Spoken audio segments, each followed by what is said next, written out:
Good afternoon, class. So, we will start our discussion on Book 2 of the Revised Penal Code.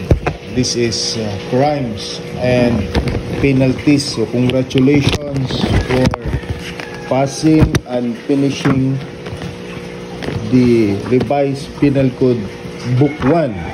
That is Article 1 up to 113. And for Book 2, we will be discussing Article 114 up to Article 366. Okay, but before that, let us first review on the penalties, because Book 2 contains crimes and their penalties, so that you will remember what are those penalties under specific duration. So penalties are classified into capital punishment, afflictive penalties, correctional penalties, and light penalties. For capital penalty or punishment, we have the death penalty. But of course, you know that death penalty is suspended. Then we have the afflictive penalties, which is the reclusion perpetua. This is 20 years and 1 day to 40 years. Reclusion temporal, 12 years and 1 day to 20 years. Perpetual or temporary absolute disqualification, 6 years and 1 day to 12 years. Perpetual or temporary special disqualification, that is also 6 years and 1 day to 12 years. Then you have the prison mayor, 6 years and 1 day to 12 years. On correctional penalties, we start from prison correctional, 6 months and 1 day to 6 years. Arresto mayor, 1 month and 1 day to 6 months. You have the suspension, desterro. And on light penalties, you have arresto minor, 1 day to 30 days. Medyo nagkamali yung ating PowerPoint presentation, but that is 1 day to 30 days. Okay, so those are the penalties and their classification and their duration. Okay, so we start with Book 2, Title 1, Crimes Against National Security and Law of Nations. On Chapter 1, we have the crimes against national security. This is Article 114, Section 1, Treason and Espionage. Okay, so let us read. What is Article 114, or the crime of treason? The Revised Penal Code says that a treason is any person who, owing allegiance to the government of the Philippines, not being a foreigner, levies war against them or adheres to their enemies, giving them aid or comfort within the Philippine island or elsewhere, shall be punished by reclusion temporal to death, and shall pay a fine not exceeding 4 million pesos. So no person shall be convicted of treason unless on the testimony of 2 witnesses, or at least to the same overt act, or non-confession, or on confession of the accused in open court. Likewise, an alien residing in the Philippines who commits acts of treason as defined in paragraph 1 of this article shall be punished by prison mayor to death, and shall pay a fine not exceeding 2 million pesos. So binago na po yan. Medyo nagkamali tayo doon sa PowerPoint presentation, but the amount was increased already to 2 million pesos. So, who may commit treason? of course, Filipino citizen. And if you are a Filipino, you may commit treason not only here in the Philippines, but also even if you are anywhere in the world, because that is an exception to the jurisdiction, the territoriality. We have the principle of territoriality in Article 2 of the revised Penal Code, but this is one of the exceptions. So even if you are anywhere in the world, you are a Filipino citizen, you can be prosecuted for the crime of treason. How about foreigner? Can a foreigner commit a crime of treason? Yes, according to Article 114, if you are an alien, a foreigner who is residing in the Philippines, you can be prosecuted for this crime if you commit treason against the Philippines. Now, are those who commit treason criminally liable even though they are living abroad? Yes, if they are a Filipino, even though they are living abroad and they commit treasonable acts against the Philippines, then Filipino citizen can be prosecuted and can be liable for the crime of treason. So, there are two ways to commit treason. That is by levying war against the government and by adhering to the enemies by giving them aid or comfort. So, by levying war against the government, what does it mean? Well, it means that there is an actual assembly of men. There is an actual taking of arms for the purpose of executing a reasonable design. That is what you mean by levying war. Taking of arms, actual assembly of men. So you gather men, you give them arms in order to carry a reasonable design. Then another way of committing treason is by adhering to the enemies, by giving them aid or comfort. Now, for example, suppose that during a Japanese occupation, you were a merchant, you are a businessman engaged in selling a weapon, and you were having transaction with this Japanese. Can you be held liable for treason? Yes, maybe, because it will be interpreted as adherence to the enemy and may implied by the nature of the acts committed. Selling weapons may be implied as adherence to the enemy. Now, there are two requirements in order for the accused to be convicted in treason. Number one is the confession of guilt or plea of guilty in open court. So there is a difference between admission and confession, because in confession, that is admission of guilt. In admission, that is refers only to the facts, admission of facts. So prosecution need not to present evidence,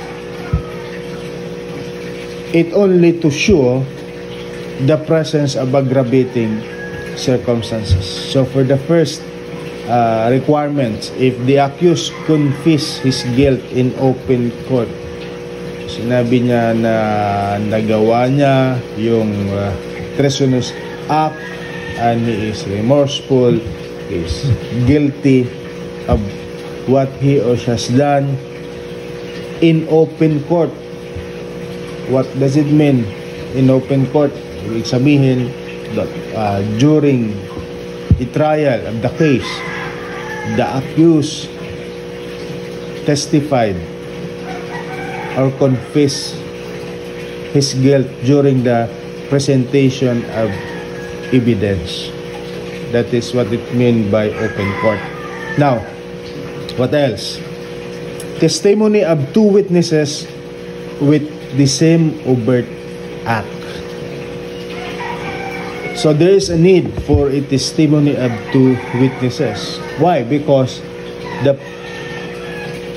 penalty for the treason carries with it death, and it is committed in abnormal circumstances. So there is strict requirements. There's a need for two witnesses who will testify on the same overt act committed by the accused. So the testimony of the two witnesses with two different acts is not enough for conviction. The testimony of two witnesses must be credible and must be believed by the court.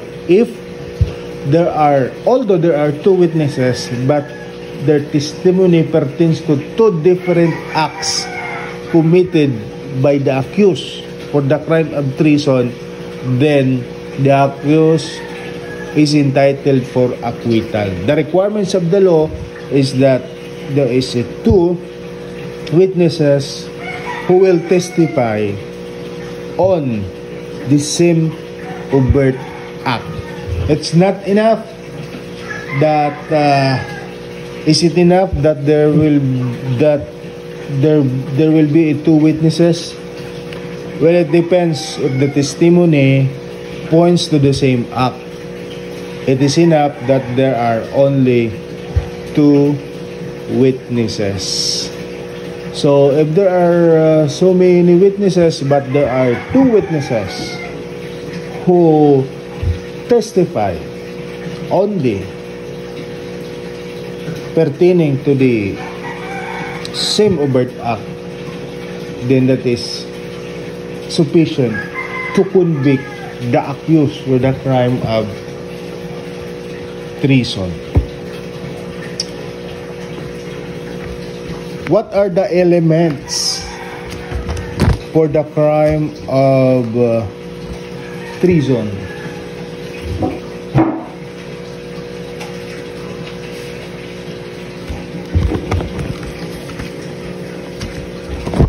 The elements for the crime of treason is that the offender is a Filipino citizen or an alien residing in the Philippines, that there is a war in which the Philippines is involved, and that the offender either levies war against the government or adheres to the enemies by giving them aid or comfort.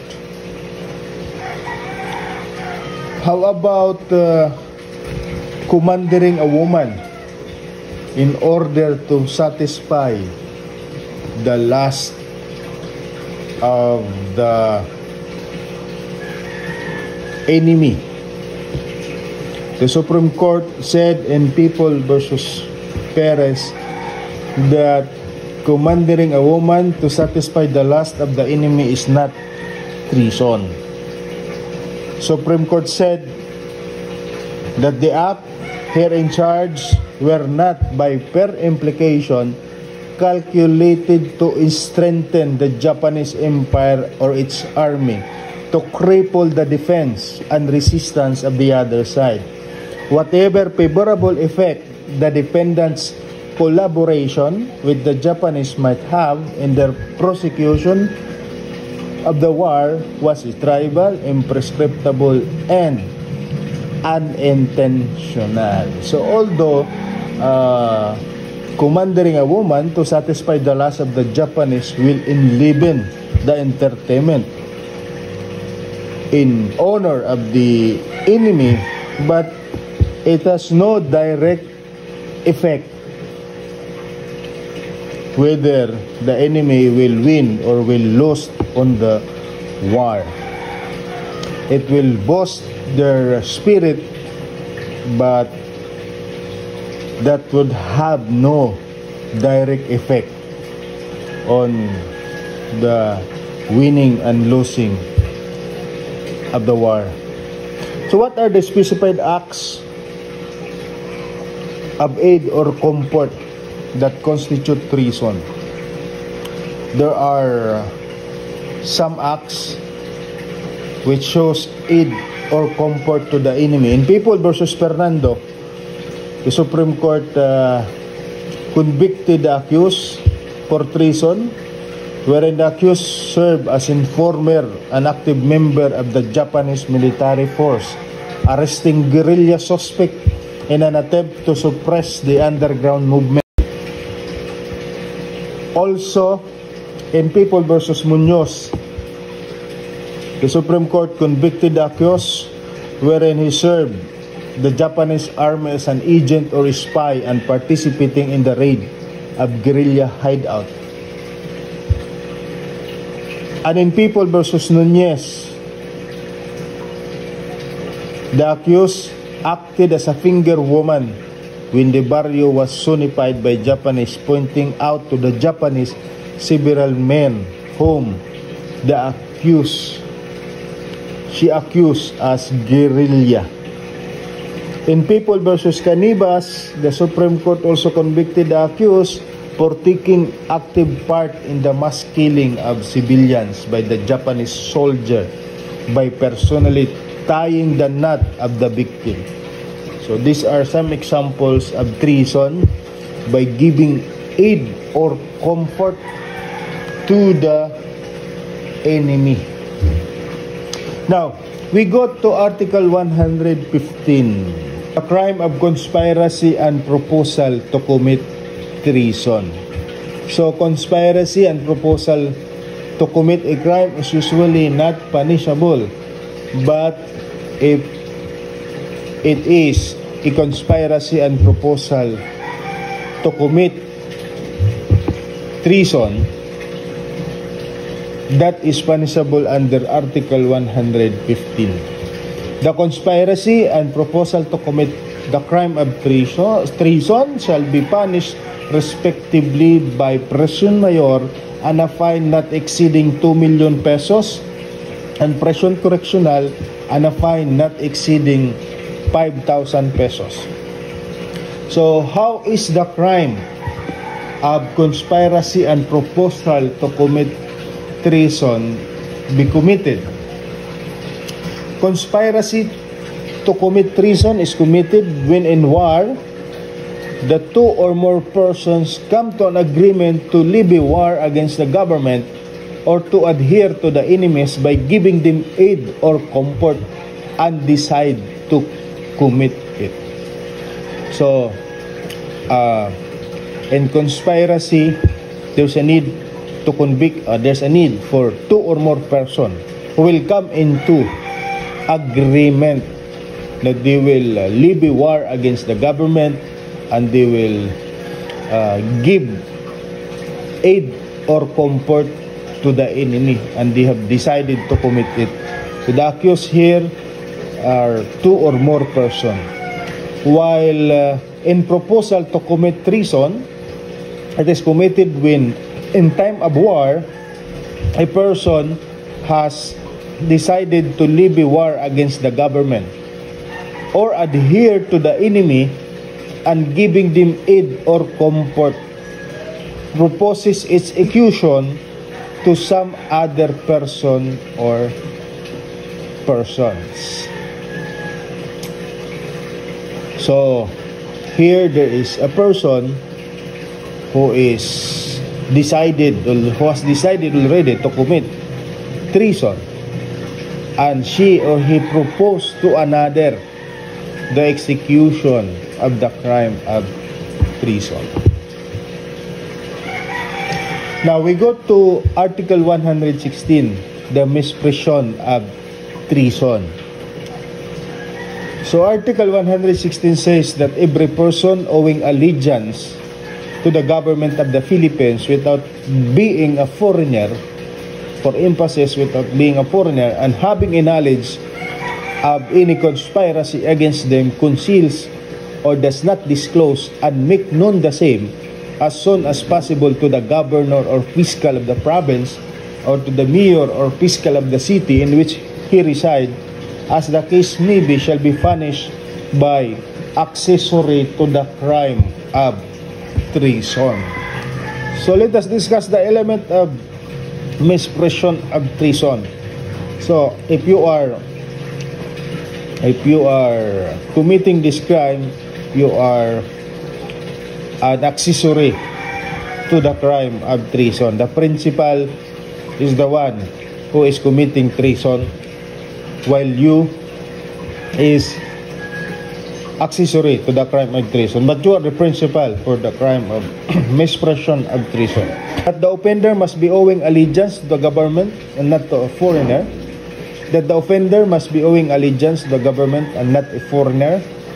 That he has knowledge of the conspiracy to commit treason against the government, and he conceal or does not disclose or make known the same as soon as possible to the governor or fiscal of the province, or to the mayor or to the city in which he resides. So when you say misprision of treason, you did not disclose or you conceal the information that someone is conspiring to commit treason.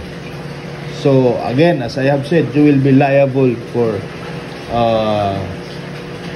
an accessory to the crime of treason, but you are the principal for the crime of treason.